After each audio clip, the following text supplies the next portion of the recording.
It is wonderful to be here at Stromberg Metal Works, and I want to thank Bob Gaughan and his lovely bride of 58 years, Patricia, for their incredible hospitality. I also want to note that you've got your great senator from the state of Maryland, Ben Cardin, in the House. Give him a big round of applause. Your other senator, Barbara Mikulski, couldn't make it but wanted me to say hello on her behalf, as well as Majority Leader Steny Hoyer, who couldn't make it but wants to say hello as well. And I know they are all incredibly proud of this amazing facility.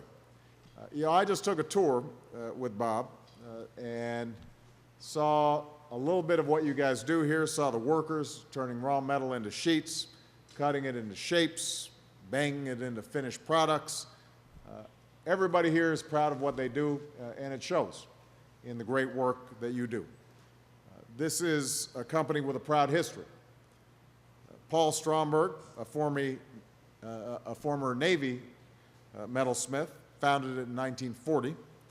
In 1958, a young former Marine, Bob, came on as chief engineer. And nearly 30 years later, Bob bought the company. Today, it is in its 70th year of operation. It is employee-owned. It continues to grow. We've got a unionized workforce that, where folks who put in a hard day's work get a living wage that allows them to support a family. This is a community business where even during downturns and tough times, people are looking out for each other. So it just describes, I think, what's best about America and what's best about American business. And we are very, very proud of you. It's an all-American success story, and I'm proud to be here. That's right.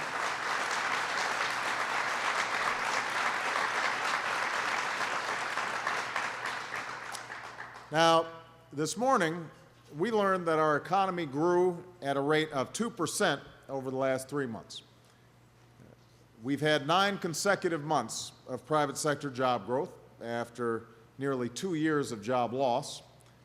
But as we continue to dig out from the worst recession in 80 years, our mission is to accelerate that recovery and encourage more rapid growth so that businesses like this one can continue to prosper and we can get the millions of Americans who are still looking for jobs back to work.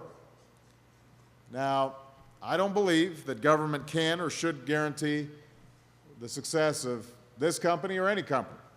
I don't think Bob or any business owner expects government to guarantee success. Success has to be earned.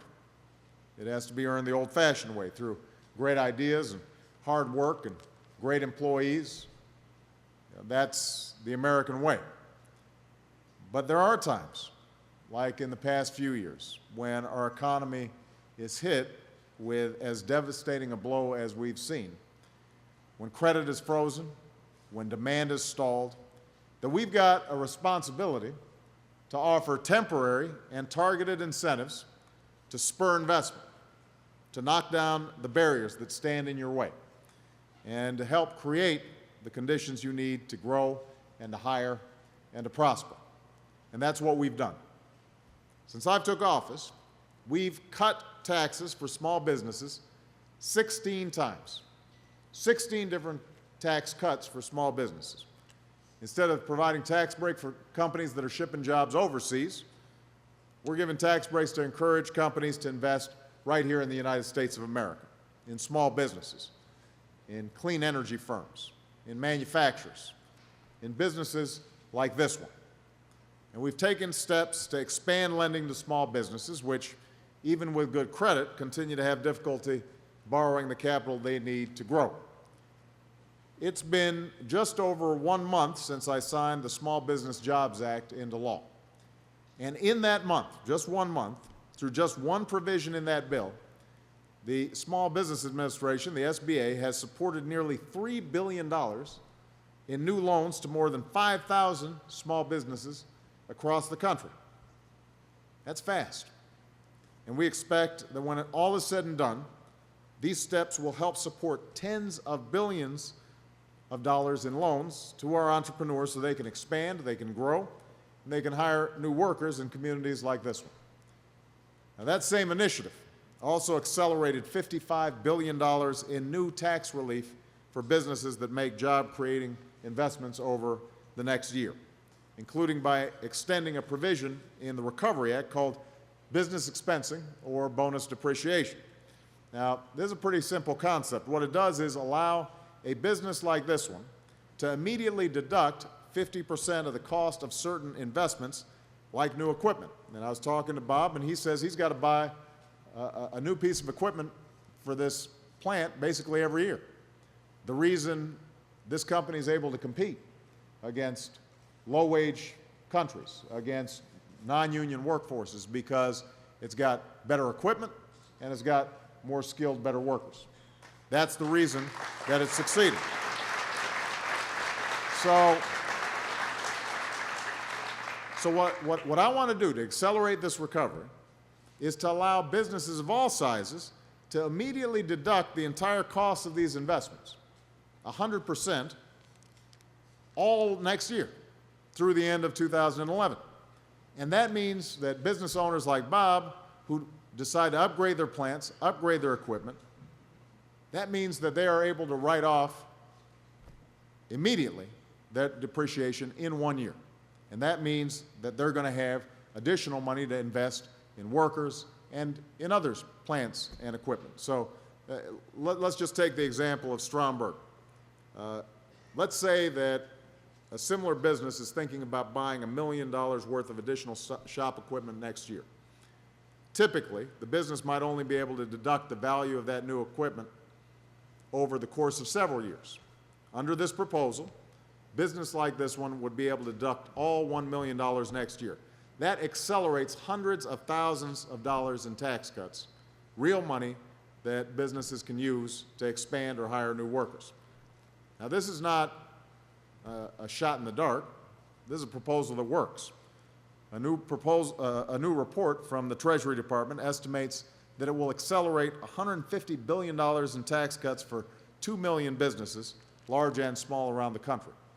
It would temporarily lower the average cost of investments by more than 75% for companies like Stromberg, creating a powerful new incentive for businesses to invest more right now, perhaps about $50 billion, which will generate more jobs and more growth.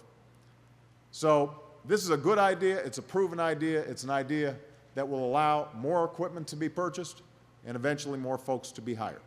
And it will put a dent in the jobless rate that we've got to keep on working on because it's way too high right now. And look, I know we're at the height of political season.